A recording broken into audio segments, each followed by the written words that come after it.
You're listening to an exclusive interview here on Sports Radio Beaumont, 1450-1510 KIKR. Okay, folks, joining us on the show this week, he is former WWE superstar Brodus Clay, current TNA wrestler, the one and only Tyrus. Welcome to the show. What's up, man? How you living? Oh, we're doing great. How about yourself? Maintaining. That's always good. For all the information on Tyrus, you can follow him on Twitter at Brodus Clay. You can also visit his website, tyrussmash.com, or you can follow him on Facebook, facebook.com/TyrusSmash. So welcome to the show. We certainly love having you on here. You can currently be seen on Impact on Wednesdays on Destination America, and you've been there for coming up close to a year now. What was your main decision to go to TNA as opposed to somewhere like Ring of Honor, Lucha Underground, or even New Japan? I was excited about the fact that it was a new network, and TNA was kind of having a relaunch, so it was a chance to be on something on the forefront. And I was looking to reestablish myself in the United States. Japan was always an option, and I wanted to be close to home for personal reasons, but it was a really good decision, and I'm having a good time, and I feel like I've definitely reinvented myself. So very happy with that decision. Very cool stuff, and I know y'all have recently been doing the tapings for Impact there. So what's the atmosphere like backstage? How's everyone feeling? Everyone's great, man. Everyone's excited to perform, man. Anytime you get a chance to go out there and do your thing is always a good thing. We don't worry about negative comments or rumors or anything like that. We just go out and do what we can do, and that's wrestling. We got a great locker room here. Very cool. Now I know that you had been originally scheduled to appear over at Global Force Wrestling for a time, but due to unforeseen circumstances, TNA decided to pull you back from that. What were your thoughts whenever you were told that? At first, I was a little confused, but I didn't know what was going on. And as you can see, there was a storyline and the negotiation process going on, so it was just right place, wrong time. So in the future, maybe, but right now the two companies are working together, and that's just where it was at. As a TNA wrestler, I'm curious how you view Ring of Honor. Do you view that as competition, or do you view those guys as someone because they're on the same channel, or do you view them more like a teammate sort of a thing? Well, I think all wrestlers have a brotherhood. And as far as, always those guys work their asses off. And it's a different style of wrestling than TNA. So variety is a slice of life. A little bit of everything for everybody. Me personally, I don't like the production. If I was going to have any criticism, I think the boys deserve better cameras and stuff like that and lighting, but that's just my opinion as a fan. Very dark show. But that's just me. Very cool. I want to talk a little bit about your history. You are a former WWE superstar, and you had a WrestleMania match for WrestleMania 29 that was set. It unfortunately got bumped, and then you began a 365 to Redemption campaign to have a match the following year. And however, you were involved in the Andre the Giant Memorial Battle Royal at WrestleMania 30, but I don't think it was what you had wanted. So what were your thoughts around that time? It was it's a chapter of my career that probably I would rather forget.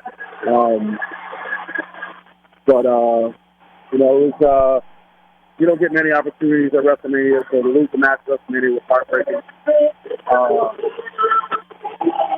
I don't think I ever necessarily recovered from it. Emotionally, I think I was frustrated after that. To make it to the Battle Royal, it was Andre the Cup, so it's a great thing, but it's not what, you actually set foot in the ring at WrestleMania, so I guess technically I had a match, but that doesn't make up for being featured the year before that. So it was a setback, and like I said, I don't really feel like I recovered, and definitely at that point, it was time for me to move on. I just don't think I could recover from it. The character could recover from it, Mm-hmm. The way the Brodus character debuted was sort of not sort of, it was pretty surprising because the way they had teased you for weeks and weeks and weeks as a monster, but as sort of the video packages they were presenting of you seemed very no nonsense, very not what we got with Brodus. Brodus was very much like a fun-loving, awesome thing. Was that the intent all along, or did they switch it up on you before you debuted? Or it literally it was a surprise, and when I heard about it, I asked if I could go spend some time with Dusty Rhodes to figure it out. And luckily for me, I had a great relationship with him, and me and him got together and we figured it out, and had some great support systems and some great guys, and we made it work. But that wasn't the original plan. But it threw me a curveball, and I think I hit a home run with it. And I'd agree. I look at it now as it was a great test, and it definitely put me out my comfort zone. But I'm very proud of it. I'm proud of Brodus Clay and Funkasaurus, and it's always going to be a part of my lineage. But I'm enjoying the opportunity to build Tyrus. I think I'm doing a good job with it. Very cool. And you did mention that you worked with Dusty Rhodes backstage. What was, unfortunately he passed not too long ago. What was one of your greatest memories of Dusty Rhodes? That day. Me walking in there, not really being sure, and he comes out and plays moves like Jagger on the PA system, and him and I just danced around the ring in the Air Arena together for about 20 minutes, man, and it was I actually have a video of it, although he made me promise that we'll show the world, but oh, man. It was a great day for me, and him and I figured it out. He was always very supportive of me. Another time was when I was about 460 pounds. They told me I had to go to trunk, and so he showed up to work with his shirt off and walked around the back all the time to let me know, like, if he could do it, I could do it. He just was a great teacher. Even my last contract with Jay was at WWE. I actually spent with him. I showed up to the Orlando Center, and I was going to roll around with Coach Beaumont, but he was busy doing some stuff. So he was out there listening to some Neil Diamond, and went out there and sat with him and rolled around, and he talked to me about painting my canvas no matter what. And I had a great day with him. And then after that, so it was kind of a bittersweet, cool thing. In my last day with the WWE was with one of my favorite people on the planet. So great memories, great memories. Yeah, very cool. Do you and EC3 you guys are sort of packaged together? You're sort of like his muscle currently. Do you guys sort of bond over or have any conversation about how you guys felt like you were undervalued or misused in WWE and what you guys were doing? You know what? We both don't really look back.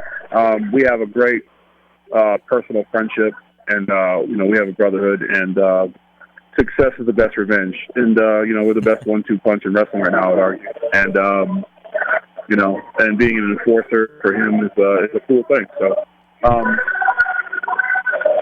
I'm having fun, and people are taking notice, and it's just a good time, man. He's a great guy. Very cool. Aside from Dusty Rhodes, who would you say has probably helped you out the most backstage in any promotion? Oh God. Here at TNA, without a question, Helmsley, man, the Hurricane, man. He's been like a great coach, and Arn Anderson spent so many years, he would call soaking wet shirts with me in the ring, Mr. Murphy Kundo, Road Dogg, Dr. Tom Pritchard, Bill Beaumont. The list goes on and on, but probably the most psychological influence on me was probably, Arn Anderson. I didn't get to use a lot of his teaching stuff with the Brodus Clay character, but Tyrus is all double A in my mindset. So they always said, don't work like a big guy, just work big. And I've tried to emulate that. Very nice. We did get a couple of listener questions. They were excited to hear that we'd be getting to talk to you. We got a question from Ryan asking, how cool was it being Snoop Dogg's security guard besides protecting him? Well, first of all, bodyguard. Security guard wears a uniform and has a keychain. So executive security, if you want to be, a jerk about it. But, it was cool. It was not... we just played music and we coached football, and watched his back and we did what we had to do. So I had a lot of fun, but it wasn't all like craziness. His kids were in school and playing sports, and he was trying to be a good dad and perform and stuff like that. So it was more just day-to-day operations, and just we had some crazy times sometimes, but all in all, we it was a lot of fun. Very cool. We do have some listeners across the pond who do want to know if you plan on attending or appearing over in the UK anytime soon. Yeah, the UK has been my home away from home. I've probably been there more this year than anywhere else. And I just got back from South Africa, but yeah, all promoters anywhere overseas, I'm coming up. I'm going to Austria pretty soon, Switzerland. I'm actually heading to Japan at the end of August, so I'm excited about that. So I'm all over the place. Have match, will travel. Well, we do like to know what are some things that maybe you do outside of the ring. Are you into video games, comic books? Are you a collector of anything? I'm a big comic book guy. Planet Hulk, Abomination, Venom are my favorites. Movie buff. I'm an avid fish hobbyist. I watch the fish things and stuff like that. I powerlift at Hard Knocks South pretty much 4 days a week. Enjoy that. Love my NBA 2K. So I'm pretty much just a normal everyday guy, except when I'm not being Tyrus. But enjoy fun. I'm just a big kid at heart. That's very cool. And you say you are a movie buff. You were actually in a horror film, No One Lives, a couple of years ago, and you got to have a death scene. How was it shooting the death scene? What did you think whenever you went back and watched it? It was a lot of fun, a lot of blood, very cool. And I actually got some projects coming up in movies and stuff. So it was a great stepping stone for me. Very cool. Any plans to venture out into the acting world once you decide to hang up the boots? We just started working with Greg Gutfield on the Fox show, and that's kind of helped me in the world of stand-up and cracker jokes. And I just debuted on that a couple weeks ago. And I continue to expand my game. My first focus was working on my craft and being the best Tyrus I can be. And now doors are opening up, and looking for Hollywood this coming fall and stuff like that. There's some projects there going on. So it's an exciting time to be Tyrus, an exciting time to be a wrestler, period. So, all the companies are popping up. So life is good.